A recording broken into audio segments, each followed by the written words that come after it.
பரப்பு கடந்தான் கத்தராலய திருவிழா மிகவும் சிறப்பாக நடைபெற்றது.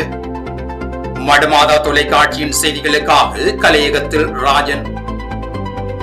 மன்னார் மறைமாவட்டத்தின் மாந்தை மறைக்கோட்டத்தைச் சேர்ந்து ஆட்காட்டிவெளி பங்கிற்குட்பட்ட தொன்மையமான வரலாற்று சிறப்புமிக்க பரப்பு கடந்தான் கத்தராலய தவக்கால 6ஆம் வார சிறப்பு வழிபாடுகள் ஆட்காட்டிவெளி பங்குத்தந்தையும் மாந்தை மறைக்கோட்ட முதல்வருமான அர்ப்பணி யூட்குருஸ் அடிகளாரின் ஒழுங்குபடுத்தலின் கீழ் நேற்றைய தினம் 27/3/2026 வெள்ளிக்கிழமை மிகவும் சிறப்பாக நடைபெற்றது.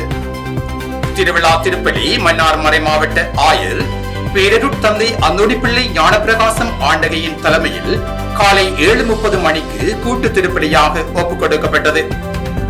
இத்திருவிழா திருப்பலியில் ஓய்வு நிலை ஆயர் மேதகு இமானுவேல் பெர்னாண்டோ ஆண்டகை, பல அருட்பணியாளர்கள், இருபால் துறவிகள் மற்றும் நாட்டின் பல இடங்களிலிருந்து வருகை தந்திருந்து 3000க்கும் அதிகமான பக்தர்கள் பங்கு பெற்று இறையாசி பெற்றுச் சென்றமை குறிப்பிடத்தக்கது.